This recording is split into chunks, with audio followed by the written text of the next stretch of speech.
Polytechnic ইনস্টিটিউটের সাধারণ শিক্ষার্থী শাহাদাতকে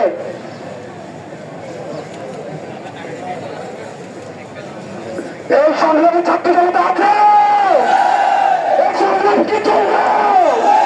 এই সন্ত্রাসীদের ঠিকানা বাংলায় হবে, সন্ত্রাসীদের ঠিকানা বাংলায় হবে না, সন্ত্রাসীদের ঠিকানা চট্টগ্রাম থেকে হবে না। যারা গতকাল আমার ক্যাম্পাসে সন্ত্রাসী কার্যক্রম করেছেন তাদের ভিডিও ফুটেজ আমাদের কাছে আছে। প্রশাসনকে বলবো দ্রুত আইনের আওতায় আনেন। প্রশাসন যদি ব্যর্থ হয় ছাত্র জনতা আবার জেগে উঠবে। ছাত্র জনতা জুলাই যেভাবে রক্ত দিয়েছে আবার রক্ত দিবে। তারপরেও কোন সন্ত্রাসীকে রাজ্য করতে দেওয়া হবে না। ছাত্র জনতা বাংলায় চলবে অন্যায়কে প্রতিহত করার জন্য আছে। আমি গড়কে হুঁশিয়ার করে বলতে চাই, আকাশ গড়কে হুঁশিয়ার করে বলতে চাই, আমার সিপিআই নিয়ে রাজনীতি করবেন না, আমার সিপিআই নিয়ে রাজনীতি করবেন না। ছাত্র জনতা 16 বছরের ফ্যাসিস্টকে যেভাবে বিতাড়িত করেছে 90 ফ্যাসিস্টকে বিতাড়িত করতে সময় লাগবে না। আমাদের সংগ্রাম চলছে, অন্যায়ের বিরুদ্ধে আমাদের সংগ্রাম চলছে। সকলকে যে হামলা হয়েছে দ্রুত সময়ের মধ্যে তাদেরকে গ্রেপ্তারের আওতায় এনে বিচারের আওতায় আনতে হবে। ধন্যবাদ সবাইকে, আল্লাহ হাফেজ। সংগ্রামী উপস্থিতি, এই পর্যায়ে সংক্ষিপ্ত বক্তব্য দেওয়ার জন্য অনুরোধ করছি চট্টগ্রাম পলিটেকনিক ইনস্টিটিউটের শিক্ষার্থী রাফিকে।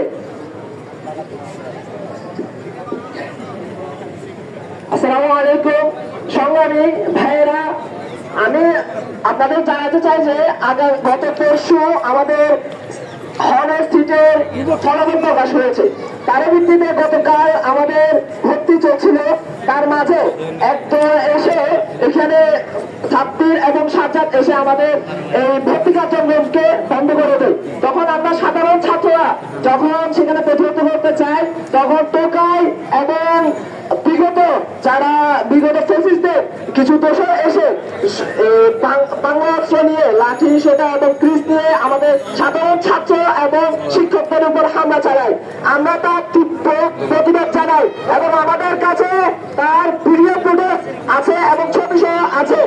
আমরা প্রশাসনকে জানাতে চাই তাদেরকে অতি দ্রুত আইনের আওতায় আনতে হবে এবং তাদের সাথে যে ছাত্ররা এই নোংরা কাজের সাথে সংযুক্ত ছিল তাদের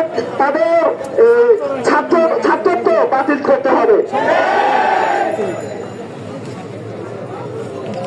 সংগ্রামী ভাই বন্ধুগণ, আমরা জানি 1952 সালে ছাত্র জনতা রক্ত দিয়েছে এবং তাদের দাবি আদায় সফল হয়েছে।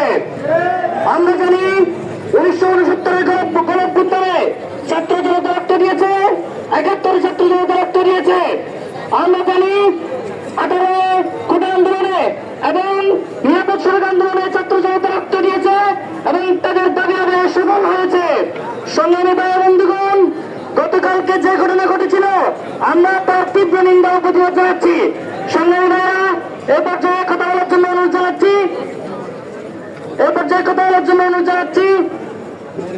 এই যে আমরা পেয়াইকে।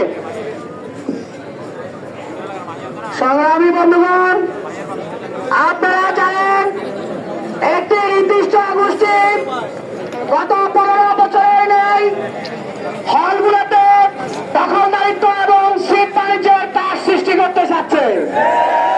সংগ্রামী উপস্থিতি, যে বা যারাই এই সাধারণ শিক্ষার্থীদের বিরুদ্ধে যাবে আমরা তাদেরকে ঐক্যবদ্ধভাবে রুখে দিব।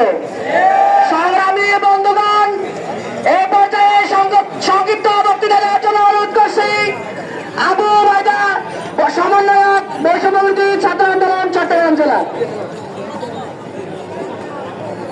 আসসালামু আলাইকুম ওয়া রাহমাতুল্লাহ।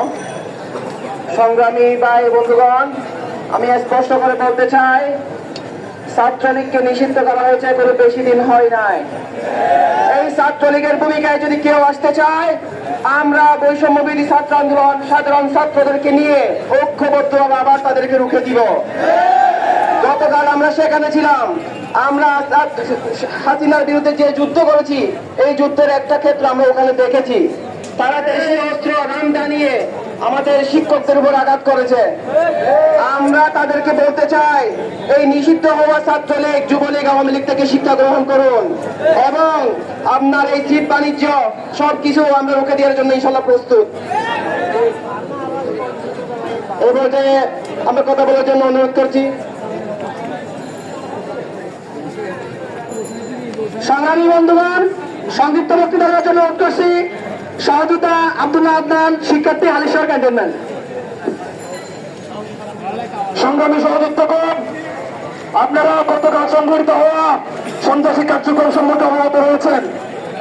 আমি আপনাদের কাছে প্রশ্ন রাখতে চাই, গতকালকের ঘটনায় কি আপনারা ছাত্রলীগের প্রতিচ্ছবি দেখতে পেয়েছেন? আপনারা কি দেখেছেন ছাত্রলীগের প্রতিচ্ছবি? তারা কিভাবে একজন শিক্ষক